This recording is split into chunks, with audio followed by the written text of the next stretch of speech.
Se crea un Consejo de Sustentabilidad Previsional que tiene al cargo la elaboración de un proyecto que contenga un nuevo régimen previsional. Lo importante son los términos de la definición. Acá ha habido, digamos, varios de los artículos que la parte original tuvo modificaciones en diputado y celebramos que haya tenido modificaciones porque han enriquecido. En este caso concreto, habla de que el sistema previsional tiene que ser universal, integral, solidario, público, sustentable y de reparto. Son las condiciones que tiene que llevar adelante este Consejo de Sustentabilidad para que en el término de 3 años eleve un proyecto para que realmente sea tratado. Independientemente de esto, debe remitir un informe a la Comisión Bicameral de los Fondos de la Seguridad Social cada 6 meses y nosotros ahí vamos a tener la posibilidad de ver cómo va avanzando para que se cumplan con todos estos requisitos que consideramos que realmente son sumamente importantes. Aparece también la figura de la pensión universal para adultos mayores. Se instituye, es vitalicio, es no contributivo, se pone que es 65, a partir de los 65 años o más, tanto hombres como mujeres. Los requisitos, ser ciudadano argentino, en el caso que sea naturalizado, que sea extranjero, son con 10 o con 20 años de residencia, se establece este mecanismo. Se establece que tiene que ser un 80% de lo que es el salario mínimo vital y móvil. Tiene cosas que son importantes, que, por ejemplo, el goce de la pensión universal para el adulto mayor es compatible con el desempeño de cualquier actividad en relación de dependencia o por cuenta propia. Tenemos que ver que lo importante de esto, al ser no contributivo, digamos, esto no puede ser extendido a sus familiares el día que él fallezca, pero da la posibilidad de que, no siendo incompatible, pueda ir sumando para luego poder incorporarse a un sistema contributivo para hacerlo. Lo otro que tiene también es que tiene la atención del PAMI y esto también tiene lo que tiene que ver con la ayuda en función de familiares que tenga a su cargo. Esos son los fundamentos, trato de ser lo más sintético posible de lo que contiene este capítulo que tiene que ver con esta ley. Son 45.000 millones aproximadamente lo que se calculan si se incorporan todos para ver el tema de la retroactividad que tiene que pagarse. Si hay 2 millones y moneda de personas que son beneficiarios y con la nueva actualización que se propone, estaríamos hablando de aproximadamente 75.000 millones por año, que serían los que tiene que dar el ANSES para los jubilados. Una cosa que, digamos, no lo había dicho y es importante, en el caso de la pensión universal para el adulto mayor, esto no se retiene en los fondos del ANSES, sino que estos vienen del Tesoro General, digamos, ¿no? Del Tesoro Nacional, perdón, con fondos provenientes de la renta general y son los que se hacen cargo de lo que tiene que ver con la pensión universal para el adulto mayor. Estas cosas son sumamente importantes. No quiero avanzar más, como decía el senador Pichetto, voy a pedir autorización para insertar, digamos, la totalidad de lo que tiene que ver con este capítulo. Luego tenemos el título 4, que eso tiene que ver mucho con lo que es esta Cámara Federal, que es el acuerdo entre el Estado Nacional y los gobiernos provinciales y la Ciudad Autónoma de Buenos Aires, donde se restituye de alguna manera ese 15% que le fue retenido en su momento cuando se modificó el sistema previsional. Se establece un mecanismo de un 3% anual, se da la posibilidad de poder endeudarse en un 6% en el primer año, luego un 3%, o sea, va avanzando en ese sentido. Y en esto quiero hacer una aclaración porque me toca muy de cerca. La única provincia que no ha adherido todavía es mi provincia, la provincia de Santa Cruz. Hay pendiente en la Cámara de Diputados provincial un proyecto que mandó la señora gobernadora para autorizar anexión a este convenio. No se ha hecho todavía, eso por supuesto. Voy a insertar también y voy a dejar, digamos, el proyecto de ley que ha enviado la señora gobernadora para avanzar en este sentido. Y debo decirlo porque es el único. Santiago había quedado afuera y fue una de las últimas provincias que se incorpora. Y por supuesto no están las 3 provincias que en su momento habían hecho el juicio y habían ganado a través, digamos, la presentación judicial. Ahora vamos a ir, digamos, tratando también de ser lo más sintético posible al régimen de sinceramiento fiscal, que sería el otro libro con sus correspondientes capítulos que tiene este proyecto de ley. Es un sistema voluntario, es excepcional, de la declaración de tenencias de moneda nacional, extranjera y demás bienes en el país y en el exterior. La tenencia de bienes se extenderá desde la entrada en vigencia de esta ley hasta el 31 de marzo del 2017. Podrán ser objeto tenencia de moneda, inmuebles, muebles. Cuando hablo de muebles hablo de acciones, participación en sociedades, derechos inherentes al carácter de beneficio de fideicomisos, etcétera, etcétera. Demás bienes en el país y en el exterior, incluyendo créditos y todo tipo de derecho susceptible de valor económico.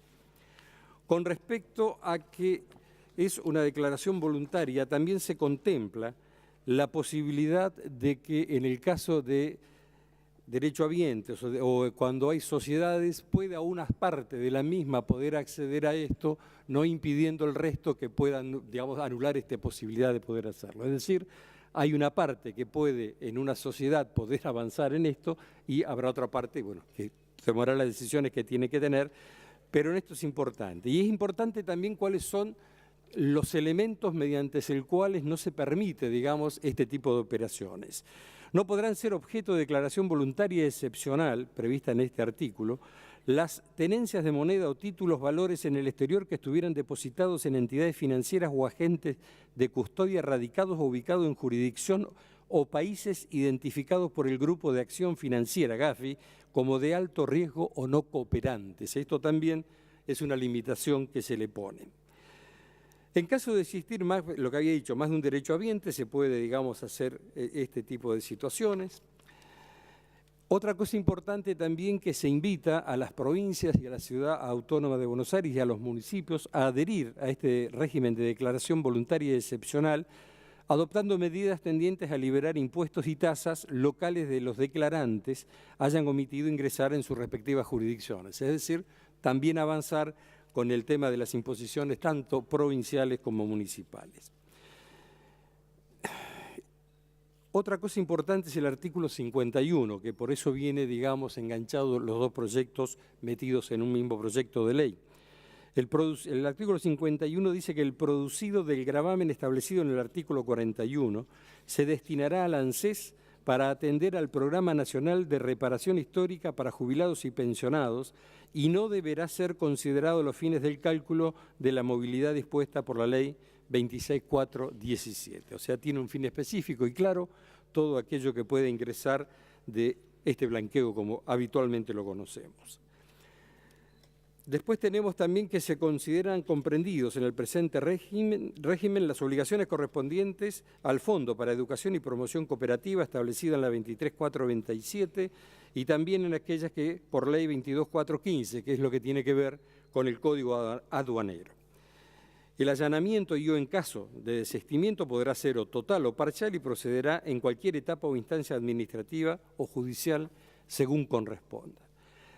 Después tenemos que el beneficio, para poder avanzar, en este caso, la cancelación total mediante alguno de los planes de facilidades de pago que pueda disponer la AFIP, los que se ajustarán a las siguientes condiciones. Y esto es importante para el caso especialmente de lo que tiene que ver con pequeñas y medianas empresas. Un pago a cuenta equivalente al 5% de la deuda por el saldo de deuda resultante hasta 60 cuotas mensuales con un interés de financiación del 1,5 mensual.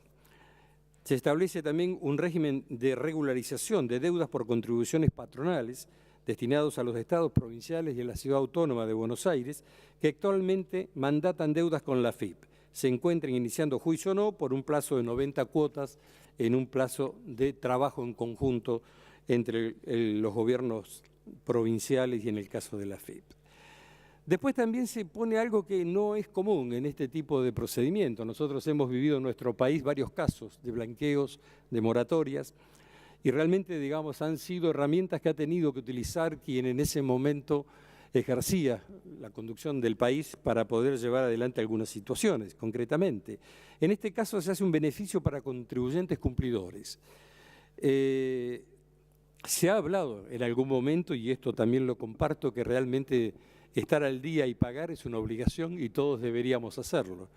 A uno le da, digamos, como una sana envidia cuando ve estas moratorias o cosas cuando uno ha pagado en forma regular de la actividad que le corresponde, pero de alguna manera no me parece mal, digamos, la posibilidad de que se avance en un beneficio para contribuyentes cumplidores. Exención del impuesto sobre los bienes personales por los periodos fiscales 2016, 17 y 18 inclusive. Los anticipos del impuesto sobre los bienes personales, periodo fiscal 2016, que se hayan abonado hasta la fecha al beneficiario podrán ser devueltos o compensados conforme lo establezca la reglamentación. Y después también, digamos, las exenciones de impuesto a la ganancia aplicable a la primer cuota del sueldo anual complementario, correspondiente al periodo fiscal 2016, teniendo este mismo mecanismo, es decir, la devolución o acreditación en caso de que se hubiera, digamos, ya abonado.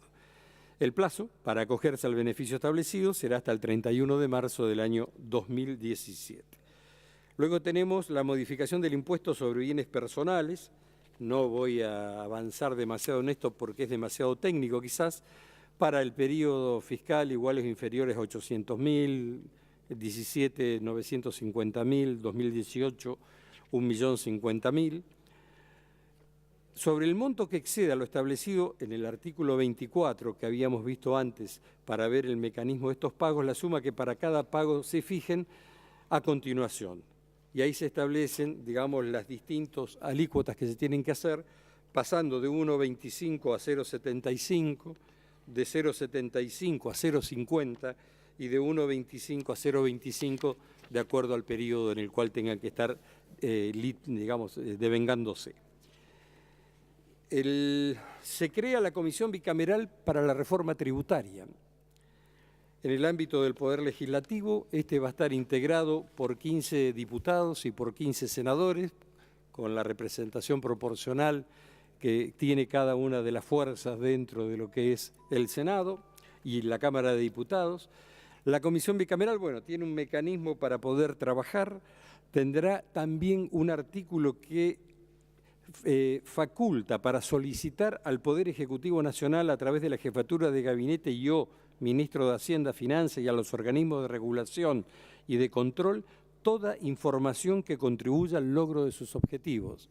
O sea, tenemos un artículo que obliga a los miembros del Poder Ejecutivo a enviar las formas y la información que esta comisión les esté requiriendo para poder avanzar en poder tener nuevamente, digamos, un nuevo, como bien decía el título, la reforma tributaria que hace tanto tiempo que venimos diciendo, y ojalá que sea mucho más progresiva esta reforma tributaria que la que tenemos hoy en los impuestos en nuestro país. Senador Martínez, le voy pidiendo, tenemos 18 minutos ya. ¿Cómo no? Después vienen las disposiciones generales, donde... Perdón, le pido una interrupción al senador Pinedo. Sí, cómo no. Gracias, senador. Es por una aclaración técnica de derecho penal en un artículo para complementar la presentación del miembro informante. En el artículo 46 del proyecto se extingue la acción penal con la fuerza de una amnistía, de acuerdo al artículo 59 del Código Penal. Se extingue la acción penal para los delitos de evasión, además de los cambiarios. Y en el artículo 88 del proyecto se establece que se van a seguir persiguiendo los delitos de lavado. El lavado está definido en el Código Penal como la acción de introducir al circuito económico recursos, bienes de origen ilícito. Por supuesto que se interpreta, y me parece que es importante por eso hacer uso de la palabra y dejarlo claro, que cuando se dice que se va a penalizar el lavado de dinero, eso está bien, pero al haberse extinguido la acción penal del delito de evasión, a ese efecto no debe considerarse como ilícito el dinero blanqueado, precisamente, que es la finalidad de la ley. Eso es lo que quería agregar. Gracias, presidenta. Gracias, senador Pinedo. Sigue la palabra el senador Martínez. Para ir terminando, presidenta, vienen las disposiciones generales, donde establece con mucha claridad quiénes son aquellos que no podemos blanquear dinero a través de esta ley. Y nos parece que fue tremendamente auspicioso y saludable la incorporación que hizo la Cámara de Diputados, donde Realmente el listado es enorme, no lo voy a estar leyendo, pero incluye a presidente y vicepresidente, legisladores nacionales, provinciales, municipales, defensores, etcétera, magistrados, o sea, y también incorpora a cónyuges, padres e hijos de los sujetos que hasta el 1 de enero del 2010 estuvieran trabajando o cumpliendo actividades como la que se establece que no pueden ser. Después se establece también quienes no por distintos motivos, el tema de en estado de quiebra, los condenados por leyes penales tributarias, los condenados por delitos comunes que tengan que ver y conexión con incumplimiento de obligaciones tributarias, quienes estuvieran procesados contra el orden económico y financiero, estafa y otras defraudaciones, usura prevista en el Código Penal, quebrados y otros deudores punibles, de acuerdo a los artículos del Código, contra la fe pública, falsificación, bueno, etcétera, etcétera, etcétera. Todo esto, digamos, son los elementos con los cuales hemos nosotros avanzado, hemos logrado un dictamen de mayoría y esas son las razones por las cuales, señora Presidenta, solicitamos el acompañamiento de la Cámara para darle la sanción definitiva a este proyecto de ley. Muchas gracias, senador Alfredo Martínez. Tiene la palabra el senador Lovera. Presidenta, decirle que hoy estamos tratando un proyecto de ley que viene con el voto favorable de la Cámara de Diputados, por el cual se ha trabajado mucho con diputados, con senadores y fundamentalmente con cada gobierno provincial que cada uno aportó lo suyo para que hoy tuviéramos esta ley que estamos debatiendo, esta ley posible. Es un proyecto el que tratamos que pretende a grandes rasgos, bien lo decía el miembro preopinante, una reparación para nuestros jubilados, que también busca un blanqueo de capitales para poder hacer frente a esta reparación de los jubilados de nuestros adultos mayores, de las jubilaciones de nuestros adultos mayores, perdón, que también deroga, y esto también quiero remarcarlo, a partir de enero del 2019, el impuesto a la ganancia mínima presunta, que es un impuesto coparticipable, que crea una pensión universal a la vejez, que prevé también una reparación histórica para las provincias con la devolución del tan maltratado 15% que nunca se les debió quitar, también que compensa a aquellas provincias que se hicieron cargo del sistema previsional y no transfirieron las cajas y que no reciben aportes a esas cajas jubilatorias. En el caso de nuestra provincia, de La Pampa, no recibe aportes del año 2008. Y para estos pagos ya atrasados comenzaron las auditorías, pero lo más importante es que a partir de esta ley los envíos se deberán realizar de forma y de manera automática. Quiero decir que trabajamos con mucho criterio, con mucha responsabilidad, en nuestro caso, y entre todos, con distintos diputados nacionales y con gobernadores. Incorporamos al proyecto inicial temas centrales para quienes somos representantes de las provincias en el Congreso Nacional, como es el acuerdo con los gobiernos provinciales en la restitución del 15%. Digo esto porque con esta ley, o sea, a partir de que tengamos sanción de esta ley, está garantizado el reconocimiento a la deuda, lo cual hace legítimo el reclamo de las provincias. Y fue con el accionar de este Senado, tenemos que decirlo, que comenzamos el debate, que hubo reuniones con gobernadores, después hubo varias reuniones más y se llegó por último a un acuerdo entre el gobierno nacional y con los gobiernos provinciales por la restitución de ese 15% en 5 años. Y este Senado fue quien comenzó con la tarea política responsable e institucional para que se haya llegado a ese acuerdo. Por eso nuestro voto es un voto a favor, es un voto crítico en algunos aspectos que seguramente de los distintos senadores lo van a ir manifestando, porque la cuestión previsional, la cuestión de las jubilaciones de la Argentina del siglo XXI no se agota solo en esta ley que estamos tratando.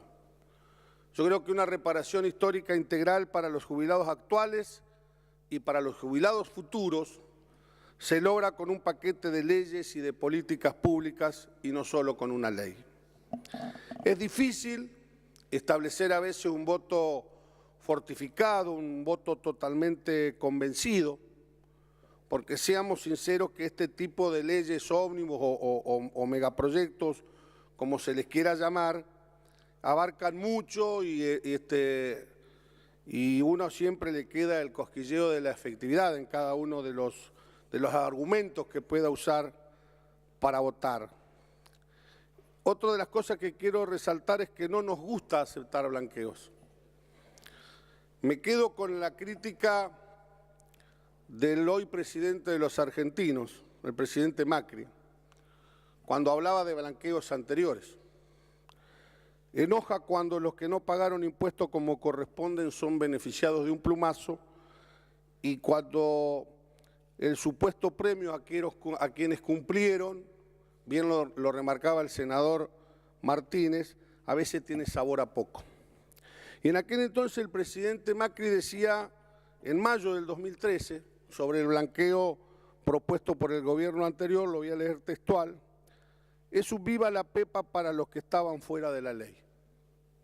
Y con esta frase en ese momento todos los medios nacionales renovaban, decían, el jefe de gobierno porteño Mauricio Macri renueva sus críticas al proyecto de blanqueo impulsado por la Casa Rosada. Y la pregunta es si este blanqueo es distinto. Y la respuesta es que no, sigue premiando a los infractores.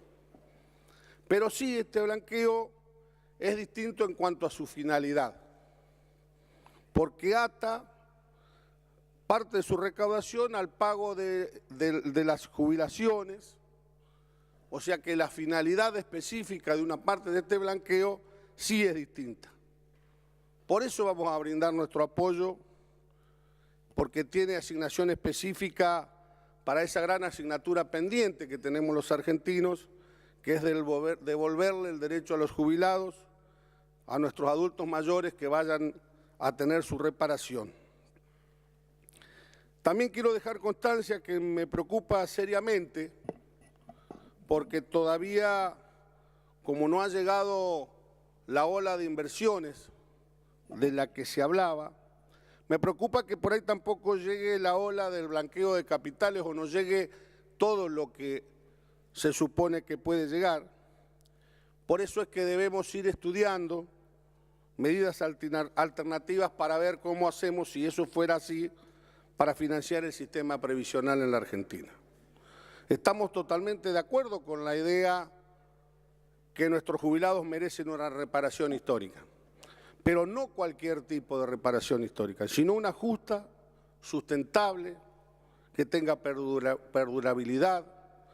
La reparación histórica de los actuales jubilados inclusive no debe afectar los derechos y los haberes dignos de los futuros jubilados. Por otro lado, este proyecto prevé la actualización de haberes y se impulsa la creación de la pensión universal a la vejez para quienes no lleguen a la edad, para quienes cuando lleguen a la edad jubilatoria y no tengan sus aportes, y esto se pagará con el Fondo de Garantía de Sustentabilidad del ANSES. Ahora, acá tenemos que tener cuidado, tenemos que seguir viendo alternativas para que esa pensión universal a la vejez, que hoy a lo mejor rondaría los 3.967 pesos, no se transforme en el futuro en un nuevo plan social. El Papa Francisco nos enseña que debemos cuidar con prioridad a los niños y a los abuelos.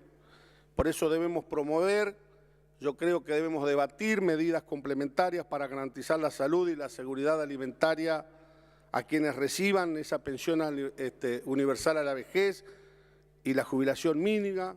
Debemos asumir entre todos el compromiso muy claro para que ningún jubilado y pensionado en la Argentina sufra la pobreza y la indigencia.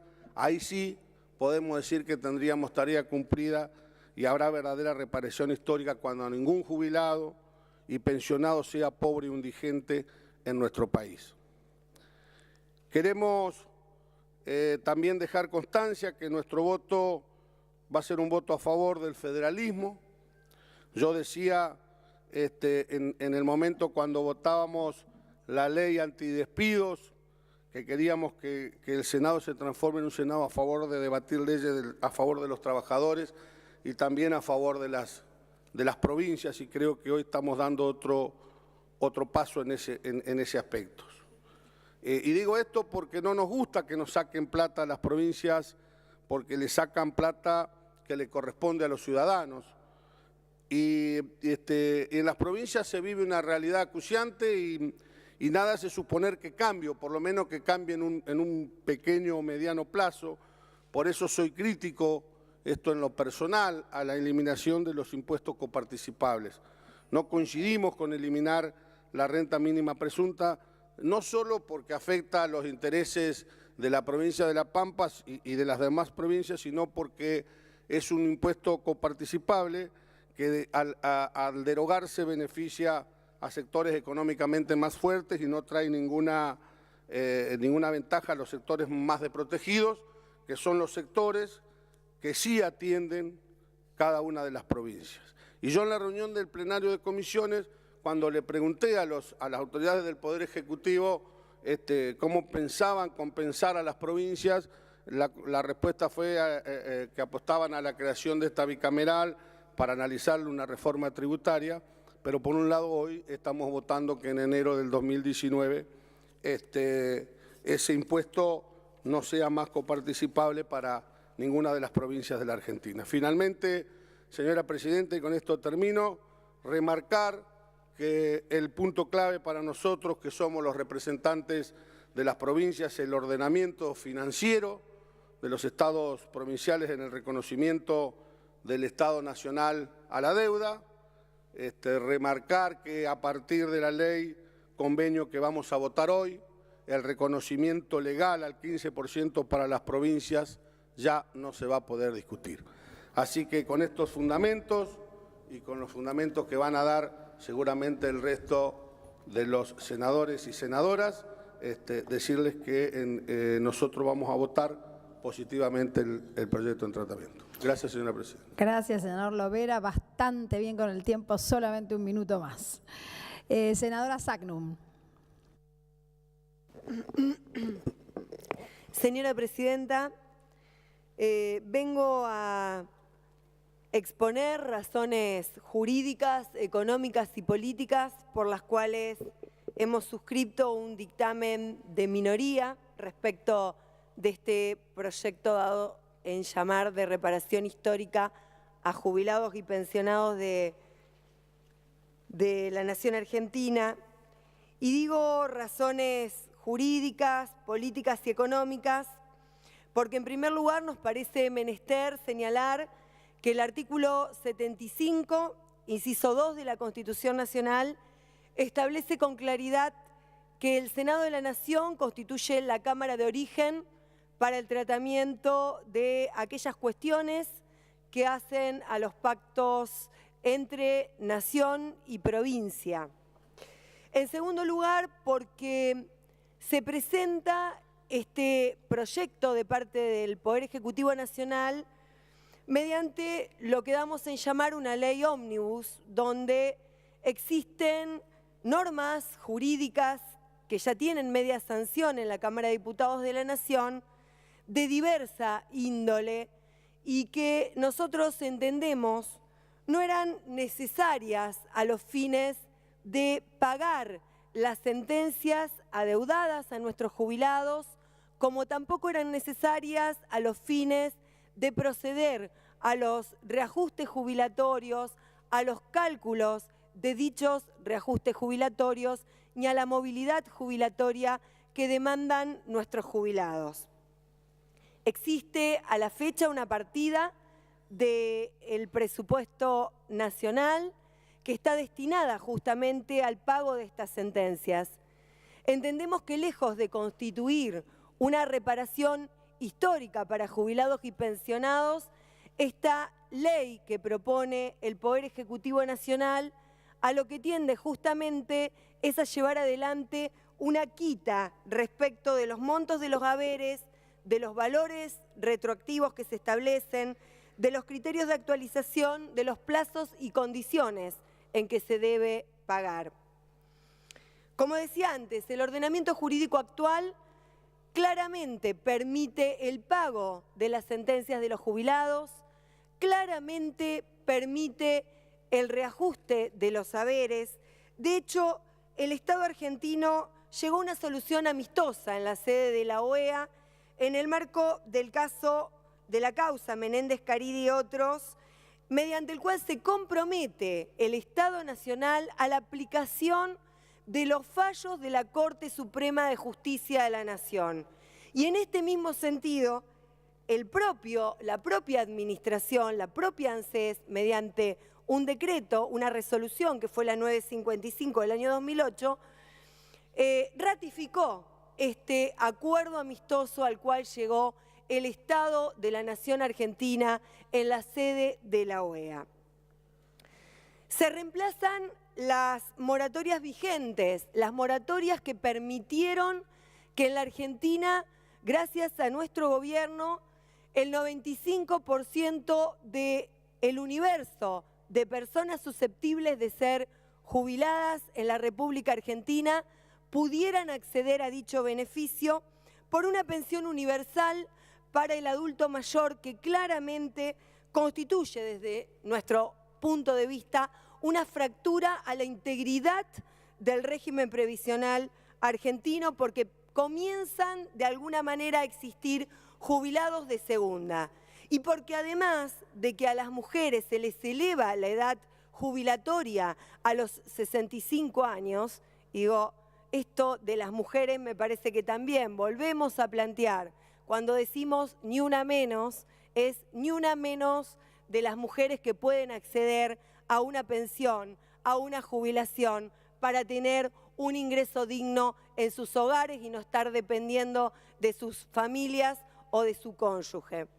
Decía que se fractura la integridad del sistema porque además el haber que se establece es un haber inferior, es decir, es un haber por un 80% menos del que va a percibir aquel que accede a una jubilación mínima. Y por supuesto también se discrimina al cónyuge en caso de fallecimiento porque no va a poder acceder a una pensión.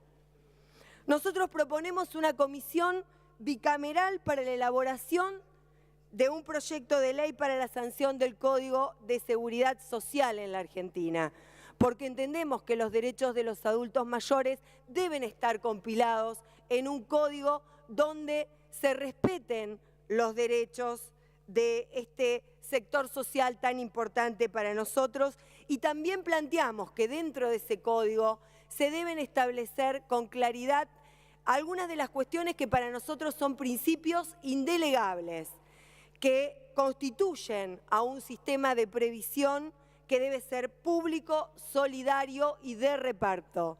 Esto constituye una característica para nosotros irrenunciable porque estamos viendo aún las grandes discriminaciones que existen en el sistema, por ejemplo, con el universo de aquellos jubilados que accedieron a las rentas vitalicias y que hoy se ven absolutamente perjudicados y que no están contemplados en esta ley ómnibus que envía el Poder Ejecutivo Nacional. También queremos decir que se desarma el Fondo de Garantía de Sustentabilidad creado por el Decreto 897 del año 2007.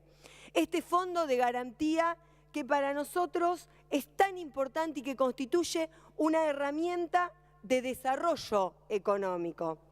Se lo vacía y se lo extranjeriza, porque otra vez se permite que se puedan liquidar sus activos para cubrir el flujo mensual de gastos o, como diríamos vulgarmente, para utilizar en gastos corrientes. Se deroga la ley 27.181, que era la ley que requería los 2/3 del Congreso Nacional a los fines de poder realizar la liquidación de esos activos. Y por supuesto, y me parece que acá está la gran reparación histórica que propende el Poder Ejecutivo Nacional, se reduce la participación accionaria en las empresas en las cuales el Estado comenzó a poder dictaminar, comenzó a poder controlar a partir de la década pasada con la participación mayoritaria de acciones. Esta es la reparación que hoy se produce, la reparación a un sector económico que viene haciendo lobby desde hace mucho tiempo, que nuestro gobierno no cedió oportunamente a esas presiones, pero que sin embargo hoy se les permite esto. Y para eso quiero plantear algo que dijo, porque no son casuales las declaraciones del ex ministro de Desarrollo Económico de Macri y ex gerente de Máxima FJP, actual ministro de Producción, Francisco Cabrera, dijo que proponía subastar el Fondo de Garantía de Sustentabilidad en pedazos para que entren fondos de pensión del exterior. Esto, ni más ni menos, es claramente volver a lo que fue oportunamente la capitalización, lo que fueron las AFJP y el daño tremendo que ello le causó a nuestros adultos mayores. Digo que también se pone en riesgo la sustentabilidad del sistema con las políticas económicas que se están llevando adelante, porque claramente la movilidad jubilatoria queda atada al mercado laboral, porque este es un régimen solidario, el que nosotros, teníamos, era un régimen solidario, y la verdad que este régimen solidario se basa justamente en la solidaridad intergeneracional entre activos y pasivos. Los actuales activos en el mercado laboral son aquellos que sostienen a los pasivos. Con las medidas económicas que se han tomado a partir del 10 de diciembre, claramente se han producido despidos que afectan el mercado laboral y que afectan la sustentabilidad de un sistema solidario, que es el que nosotros defendemos. Además, por supuesto, con la retracción económica que se está produciendo a través de la propia inflación, que por supuesto genera un detrimento importante en los salarios, claramente se sigue perjudicando esa sustentabilidad en el sistema. Queremos ratificar la devolución a las provincias del 15% de la coparticipación. Nosotros estamos convencidos, y así lo hizo nuestra presidenta antes de culminar su mandato el 10 de diciembre, que fue la de acatar una sentencia, que fue la sentencia de la Corte Suprema de Justicia de la Nación en cuanto a la restitución de ese 15%, y también lo que establecen los fallos de la Corte respecto de ese porcentaje del 1,9% de actualización.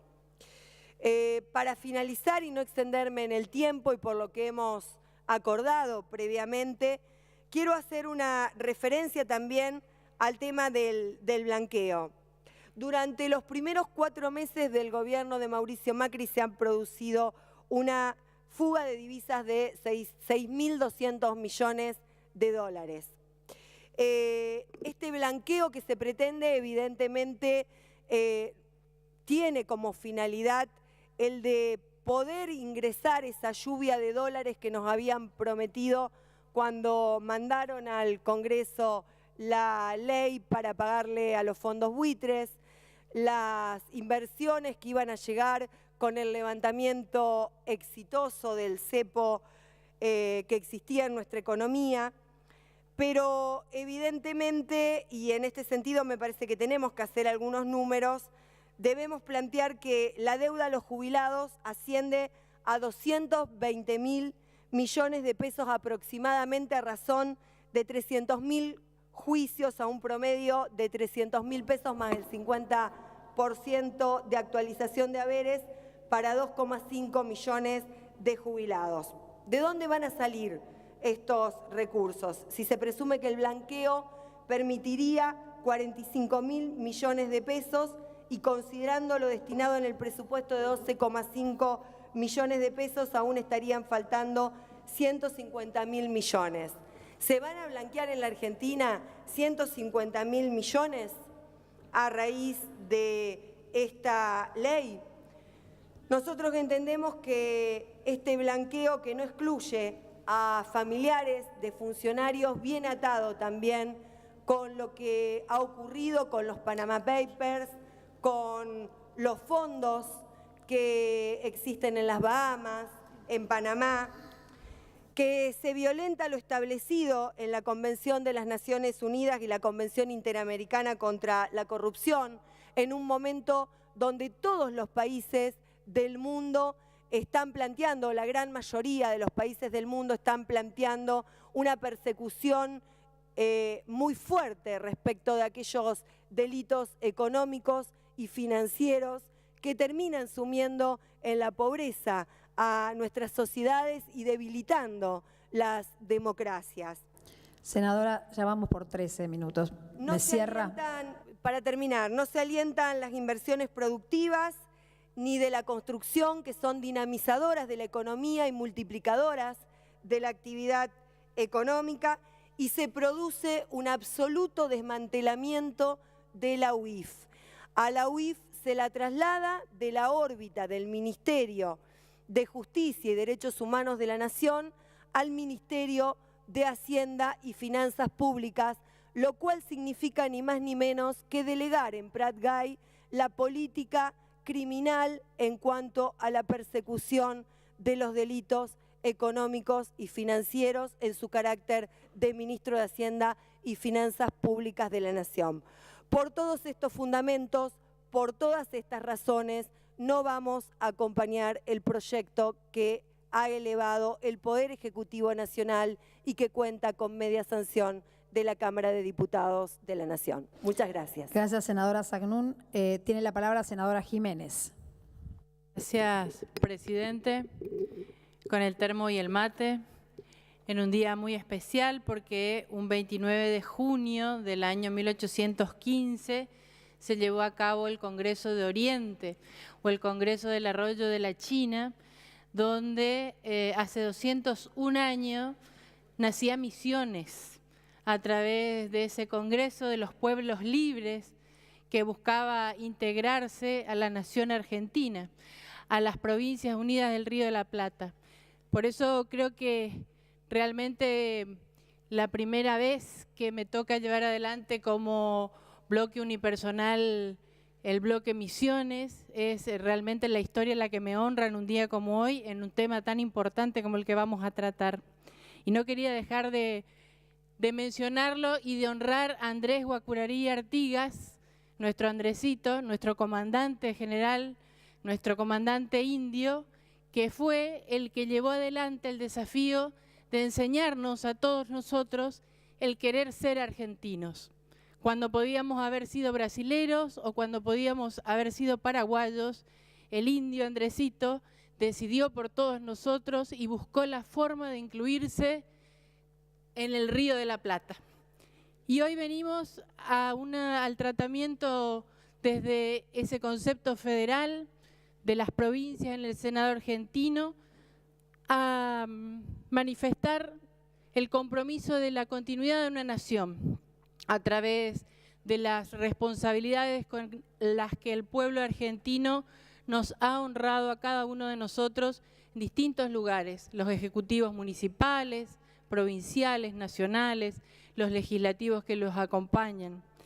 Por eso, este desafío de analizar la ley ómnibus en sus varios componentes, la del componente previsional, la del componente del blanqueo y el componente de lo que significa nada más y nada menos la firma y el convenio que llevaron adelante las provincias, en el caso de la provincia de Misiones, con nuestro gobernador, el licenciado Hugo Pasalacqua, que ya por ley votaba por unanimidad del Congreso de la provincia de Misiones, de la Cámara de Diputados, la ley número 21, del digesto jurídico número 66, donde aprueba el acuerdo, y quiero leerlo para que quede expresa constancia de lo que dice en dos artículos.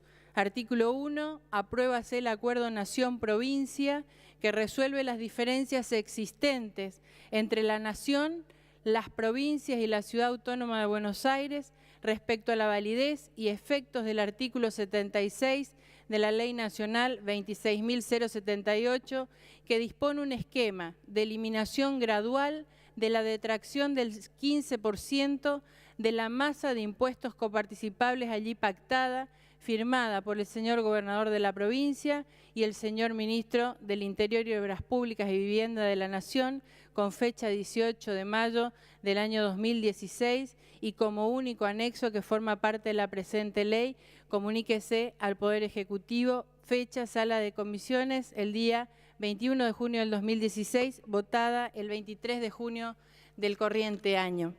Y hago expresa lectura, señora Presidenta, de la voluntad de la totalidad de la representación política de la provincia de Misiones en cuanto a este componente parte de esta ley ómnibus, que significa el acuerdo en la restitución de los valores de coparticipación a las provincias que representamos. Y hago un punto y aparte para referirme a los otros dos componentes que son el sistema previsional, con el cual creo que se cometen dos grandes errores, señora Presidenta.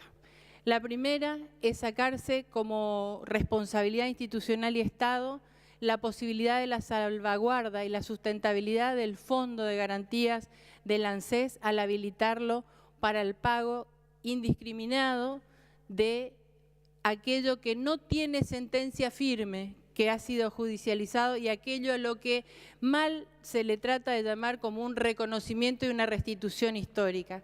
Son entre 50 y 60.000 personas que llevan adelante con sentencia firme el derecho que les asiste a cobrar sus haberes jubilatorios readecuados.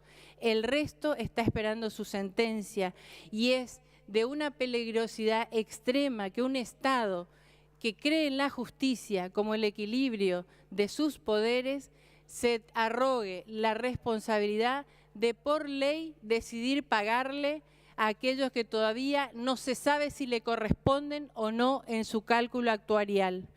Y la otra instancia es aquellos que ni siquiera han presentado una solicitud de readecuación de haberes, o en esa definición, aquellos que ni siquiera cree que les corresponden, y sin embargo el Estado toma la decisión argentino a través de este proyecto de ley, por iniciativa del presidente Macri y los equipos que le acompañan, de decir: nosotros vamos a hacer una readecuación jubilatoria para todos, 2.400.000 personas, y para ello vamos a habilitar la apertura del Fondo de Garantía del ANSES, que va a producir, sin lugar a dudas, en un futuro no muy lejano, un proceso de falta de sustentabilidad, de falta de financiamiento de las próximas jubilaciones. Hoy pagaremos a los que les corresponde legítimamente, mañana no sabemos con qué vamos a pagarle.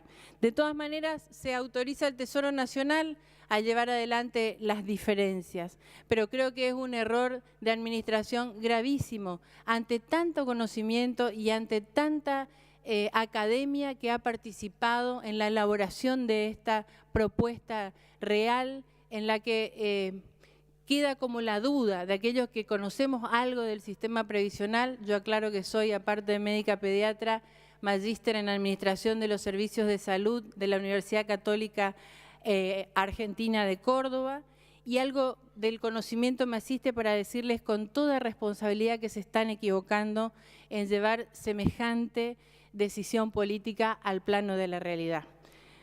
En la instancia de lo que significa el blanqueo, y lo decía recién el senador Pinedo en su intervención para una aclaratoria en lo que significa la reforma del artículo 45, habla claramente de una instancia de perdón o de alguna manera de habilitación a que aquello que fue delito pase a ser un proceso de incorporación de recursos al Estado Nacional para evitar de alguna manera la pérdida de la fortaleza que significa contar con los dólares necesarios para sostener el valor de la moneda.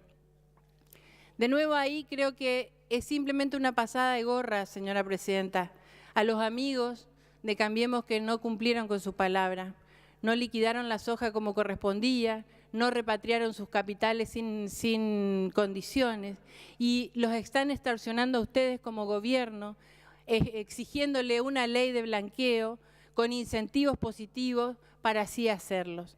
Por eso, señora presidenta, creo de vuelta que la responsabilidad sigue siendo de las mayorías y de las minorías.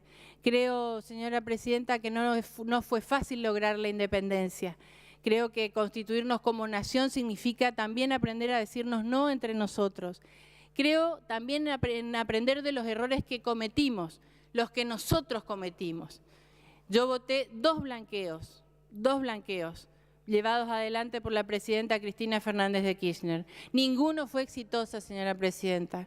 Cuando llevamos adelante el tratamiento del pago a los holdouts, pregunté 1 y 10 veces si había funcionarios públicos del Estado argentino actual o pasado que tuvieran que ver con los fondos buitres para asegurarme de que estaba votando una herramienta de gobernabilidad que le permitía a la República Argentina y al presidente Macri tener tranquilidad para tomar decisiones económicas que nos dé tranquilidad a todos los argentinos.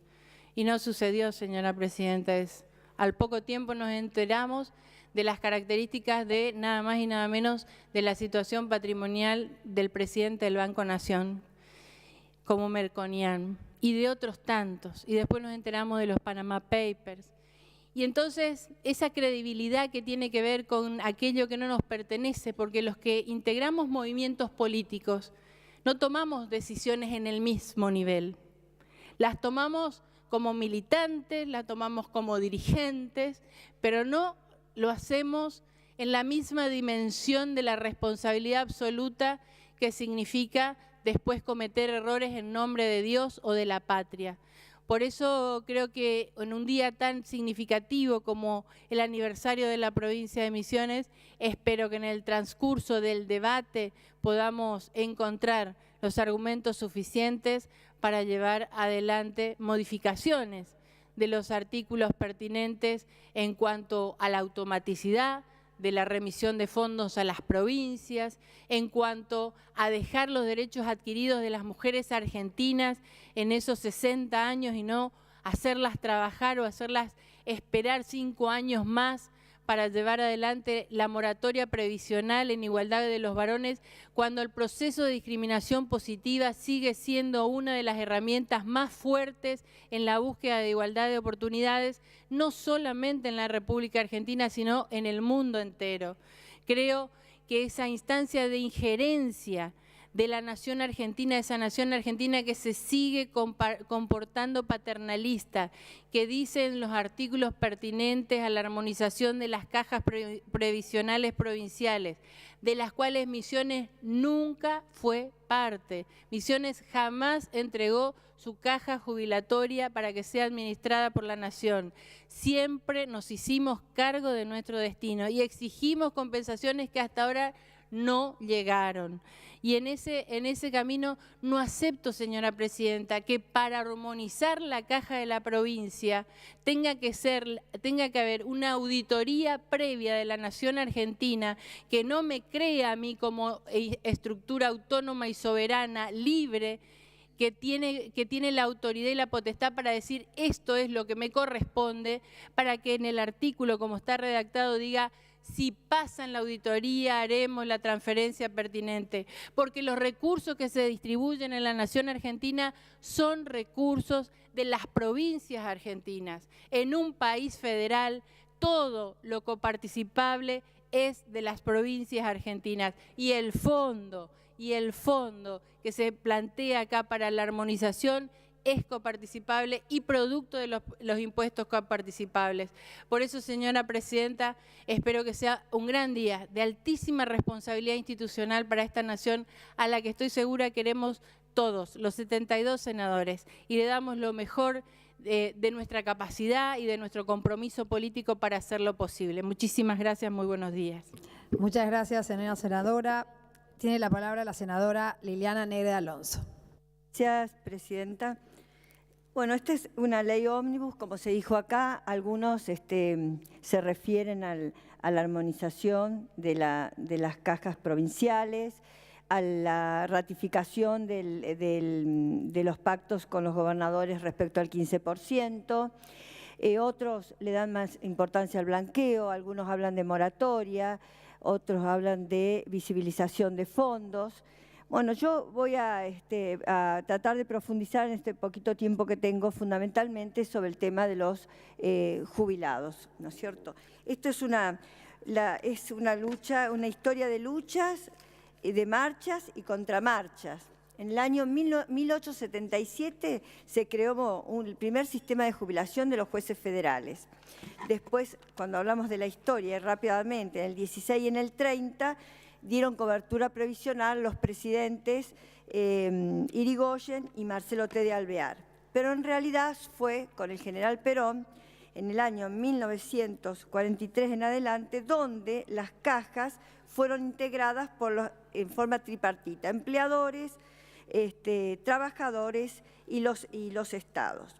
Y fue casualmente en agosto del año 48 que nuestra compañera Eva Duarte de Perón, siendo presidente el general Perón, le entregó la Declaración de los Derechos de la Ancianidad y dijo en su discurso: los ancianos eran los últimos olvidados después de los trabajadores, las mujeres y los niños. Y así se plasmó como una primera reivindicación y después, posteriormente, por supuesto, se fue extendiendo a todos los sectores. El presidente Frondizi estableció el 82% móvil y con posterioridad a esto vino el famoso desfinanciamiento, vino la dictadura de Onganía y el desfinanciamiento posterior de las cajas de jubilaciones que hizo imposible el cumplimiento de ese 82% móvil.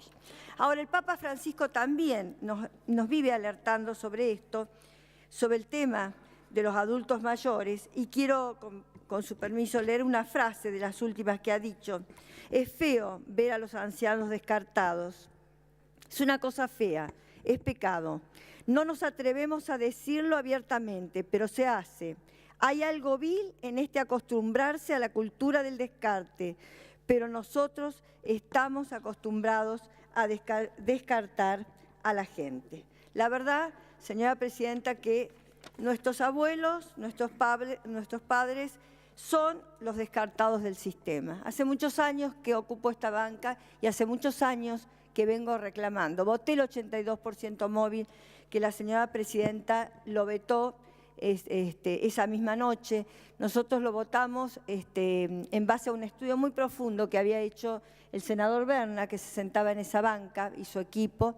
Venía de diputados también, estaban los fondos, era solo para las jubilaciones mínimas, pero bueno, tampoco pudo hacerse realidad. Después vinieron los fallos, a los que no me quiero referir porque todos los conocemos: Sánchez, Eliat, Badaro, etcétera, donde habló fallos donde la Corte Suprema de Justicia establecía distintos ítems y cómo debían ser la actualización. Y después vinieron las dos sentencias, los dos fallos importantes de la Corte Interamericana de Derechos Humanos. Uno, el caso de 5 ancianos contra Perú, y el otro es el caso argentino, que lo mencionó acá una de las colegas preopinantes, caso Menéndez con Argentina, donde la Argentina se comprometió a no deducir más recursos extraordinarios. Compromiso que, para ser sinceros, no se cumplió, porque se siguieron deduciendo por parte del ANSES recursos extraordinarios y que ahora vemos que se ha prohibido con el decreto que ha sacado el presidente Macri. Entonces, en esto, ¿desde qué se ha hablado en estas jurisprudencias de la Corte Interamericana de Derechos Humanos? Se ha hablado de plazo razonable para llegar al reconocimiento de los derechos de los adultos mayores, de los sistemas previsionales. Se ha hablado de respeto al derecho a la propiedad y se ha hablado también de garantías en el acceso a la jurisdicción.